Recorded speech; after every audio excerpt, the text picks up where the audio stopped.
ప్రజాస్వామ్యంలో ఓటు హక్కు వినియోగించుకోవాల్సిన బాధ్యత ప్రతి పౌరుడి మీద ఉంది.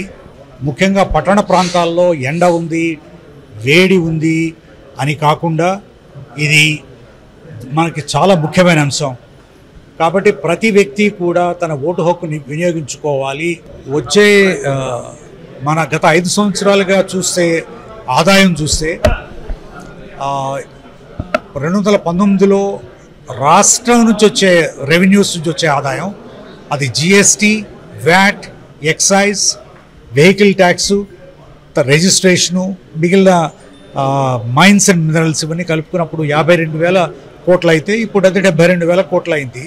దీంట్లో ఎక్కువ భాగం ముఖ్యంగా మద్యపానం నుంచి, ఎక్సైజ్ ట్యాక్స్ నుంచి, ఎక్సైజ్ నుంచి వచ్చే వ్యాట్ నుంచి వస్తున్నట్లుగా స్పష్టంగా లెక్కల ద్వారా, ప్రభుత్వ లెక్కల ద్వారా, బడ్జెట్ ద్వారా కనపడుతోంది.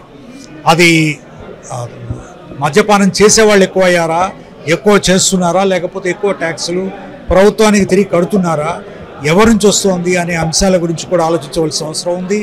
దీనివల్ల తేలుతున్నది ఏమిటంటే పేద ప్రజల మీద పెద్ద భారం, పెనుభారం పడుతోంది. వచ్చే రాష్ట్ర ప్రభుత్వ ఆదాయం, కేంద్ర ప్రభుత్వం నుంచి వచ్చే నిధులు, డివల్యూషన్స్, గ్రాంట్స్ అనేదే కాకుండా, ఓపెన్ మార్కెట్ బారోయింగ్సే కాకుండా మిగిలిన విధాలుగా ప్రభుత్వ రంగ సంస్థల ద్వారా కానీ ఎక్కువ అప్పులు చేస్తున్నట్లుగా స్పష్టమవుతోంది.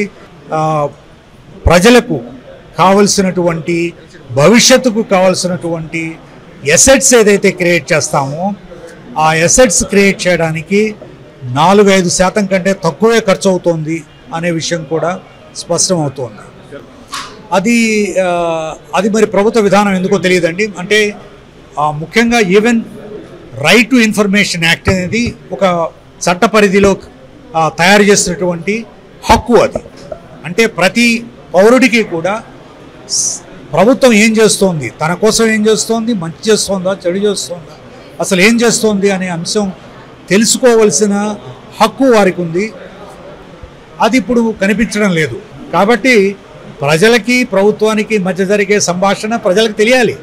ప్రజలకు తెలియకుండా అది ప్రభుత్వంలో పనిచేసే ఉద్యోగులకు మాత్రమే తెలిస్తే అది రాజరిక వ్యవస్థ అవుతుంది తప్ప ప్రజాస్వామ్య వ్యవస్థ కాదు. ఇది ఎందుకు ముఖ్యంగా ఇప్పుడు మాట్లాడుకుంటున్నామంటే అండి, ఈ సంవత్సరం 400 కోట్ల మంది ప్రజలు 84 దేశాల్లో ప్రజాస్వామిక హక్కుని వినియోగించుకుంటున్నారు. వాళ్ళ సార్వభౌమత్వాన్ని ప్రజల రిప్రజెంటేటివ్స్ చేతుల్లో పెట్టి, నువ్వు చట్టసభకు వెళ్ళి మాకు మంచి చెయ్యి, మాకు ఓటు వేసినా వేయకపోయినా కూడా అనే ఈ నిర్ణయం ద్వారా ప్రభుత్వాలు చిన్న చిన్న పనులు చేసో, లేకపోతే ప్రజల్ని మభ్యపెట్టో, లేకపోతే ప్రజలకి డబ్బులు పంచిపెట్టే మార్పు రాదు. ఆ రోజులు పోయినాయి. ప్రజలు చైతన్యవంతులయ్యారు. ముఖ్యంగా యువకులకి భవిష్యత్తు మీద మంచి అవగాహన ఉంది. ఇది ఆర్టిఫిషియల్ ఇంటెలిజెన్స్ రోజులు, ఇది రోబోటిక్స్ రోజులు. కాబట్టి ఈ 4th ఇండస్ట్రియల్ రెవల్యూషన్ సమయంలో ప్రజలు 5th ఇండస్ట్రియల్ రెవల్యూషన్ తీసుకొస్తారో ఆంధ్రప్రదేశ్లో అని నేను భావిస్తున్నాను. ఐఏఎస్, ఐపీఎస్ అధికారుల్ని కేంద్ర ప్రభుత్వం, ప్రెసిడెంట్ ఆఫ్ ఇండియా, రాష్ట్రపతి నియమిస్తారు. నియమించిన తర్వాత రాజ్యాంగంలో, ఏ రాజ్యాంగంలో కూడా ఈ యొక్క హక్కు ఏర్పాటు లేదు. మన రాజ్యాంగంలో ఆర్టికల్ 309 నుంచి 311 వరకు కూడా ఆల్ ఇండియా సర్వీసెస్ వాళ్ళకి కొన్ని నిబంధనలు కల్పించారు. అవి ఏమిటంటే, మిమ్మల్ని కేంద్ర ప్రభుత్వం అనుమతి లేకుండా ఉద్యోగం నుంచి తీసేయడానికి వీల్లేదు, కేంద్ర ప్రభుత్వ అనుమతి లేకుండా మిమ్మల్ని సస్పెండ్ చేయడానికి వీల్లేదు, ఒకవేళ అనివార్య కారణాల వలన మీరు చేసినట్లయితే మీరు వెంటనే కేంద్ర ప్రభుత్వం అనుమతి తీసుకోవాలి. ఇటువంటి కొన్ని నిబంధనలు ఉన్నాయి. ఇదంతా ఎందుకు క్రియేట్ చేశారంటే, ఏ రాజకీయ పార్టీ అధికారంలోకి వచ్చినా కూడా ఈ అధికారులు 35 నుంచి 36 సంవత్సరాల పాటు అధికారంలో ఉంటారు. వీళ్ళు ఉన్నదెందుకు? ఒక ప్రభుత్వం నుంచి ఒక ప్రభుత్వానికి, ఒక పార్టీ నుంచి ఇంకొక పార్టీకి వీళ్ళు కంటిన్యూటీ ఏర్పాటు చేసి ప్రభుత్వ విధానాలు, ప్రభుత్వం ముందుకు వెళ్ళే దారి చూపిస్తారనే ఉద్దేశంతో ఏర్పాటు చేశారు. కాబట్టి ఐఏఎస్ ఐపీఎస్ అధికారులకి ఏ ప్రలోభాలకి లోపడవలసిన అవసరం లేదు, భయపడవలసిన అవసరం లేదు. చట్టం ప్రకారం, రాజ్యాంగం ప్రకారం, న్యాయం ప్రకారం, కోర్టు ఉత్తర్వుల ప్రకారం నడుచుకోవాల్సిన అవసరం ఉంది.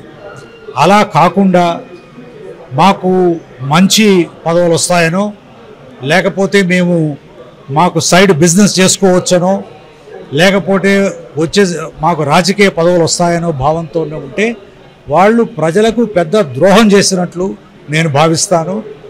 అది వారి మీద రాజ్యాంగం, ప్రజలు, ప్రభుత్వం పెట్టిన నమ్మకాన్ని వమ్ము చేసిన వాళ్ళు అవుతారు. అది రాజద్రోహం.